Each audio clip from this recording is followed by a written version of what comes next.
you've received a lot of, negative comments. Like what are some of the negative comments, and like, has those comments like shaped you at all? And like, how do you process them? Like, any advice for other people out there who get similar comments and it really bothers them? Like, do you have any words of advice for them?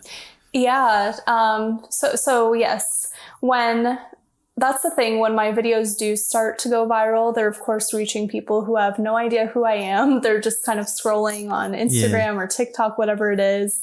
They see me walking and, people think I'm faking, or they have some joke they want to say. But one comment I got a couple weeks ago that kind of sticks out, which I feel like is relevant for this question. Somebody commented on one of my YouTube shorts of me I was just, I did a farmer's market vlog. Yeah. So, I'm driving there. I take my scooter out of my car. I'm scooting around the market. I do a voiceover, just pretty simple stuff, not even really relevant to my disability, just kind of like a regular Sunday. And somebody commented, not yelling, but kind of like that they couldn't believe that I use a scooter because I'm able to walk, and why would I do something like that? So kind of like an accusatory tone. And initially, I was kind of annoyed by this comment, because I'm like, wait, are they calling me like an imposter kind of, or and I felt defensive, like I needed to respond. And I'm like, no, I need this scooter and this is why, and, X, Y, and Z. But now in hindsight, I'm like, this person, nobody is ever going to understand the things that I need more than myself. So I think, I'm the only one that needs to be okay with the things that I need or don't need when it comes to mobility or not. And, I think especially opening yourself up online, people are always going to have something to say, especially when they're hiding behind a screen. They don't have to deal with the accountability of the other person on the other end and how it makes them feel. And they just don't think of the weight of the words they put out.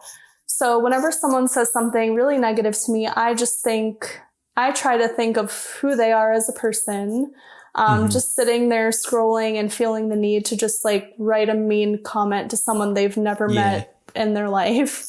And then it kind of brings me back to reality, okay, really all this person is doing is adding engagement to my post. I think about that too. I'm like, I'll take all the comments. Give me the engagement. Exactly. And then and then I have my followers who respond to them and defend me. And I'm like, okay, you know what? That person, they need their own work that they need to do on themselves. And that's the most I can say.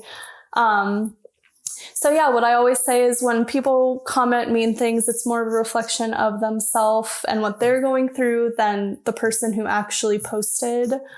And, of course, I'm open to criticism. I'm open to productive conversations. If I say something and it's offensive or I miss the mark, I'm open to those conversations. But there are some that are just plain mean. And I think those are the ones that I really just encourage everyone to brush off, try not to engage with them too much, and just, there can be one of those and 100 positive ones, and it's really easy to forget all the positive ones when you get that one. But it really is important to go back and read the positive ones and remember that, you're making an impact beyond what that person says. Yeah, definitely. And I think, more people should actively try to comment in more positive ways. I think some people are like, oh, that they'll see a post and be like, oh, I love that. But for some reason they'll be afraid to comment it.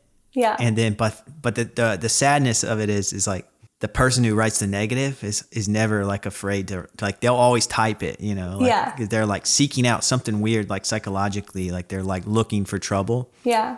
So I guess you don't have to comment, but I try to remind myself that, if you look at the views and the likes, that means a lot of people saw it and then they didn't have anything to say, which kind of adds to they had no issue with it. Yeah. You know, Yeah.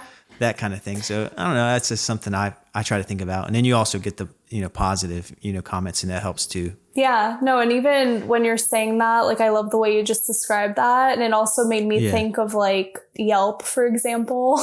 Like, people who are leaving reviews, most of the time, they only go if they're mad or like if they have something like negative to say. And normally without any kind of solution or anything thought provoking, it's just to complain or say something mean, where there are, probably hundreds of people that visit whatever they're saying something negative to every day that don't go out of their way to, say they had a good experience or whatever it may be. So that is a great example. So thanks for explaining it like that. Yeah, it takes work. Sometimes you gotta rewire your brain when you start getting those weird, those weird messages. Those weird comments. Some of them will take you back, but you gotta ground yourself, and you're like, right, most people aren't saying this, so I should be okay. Yeah, exactly. It's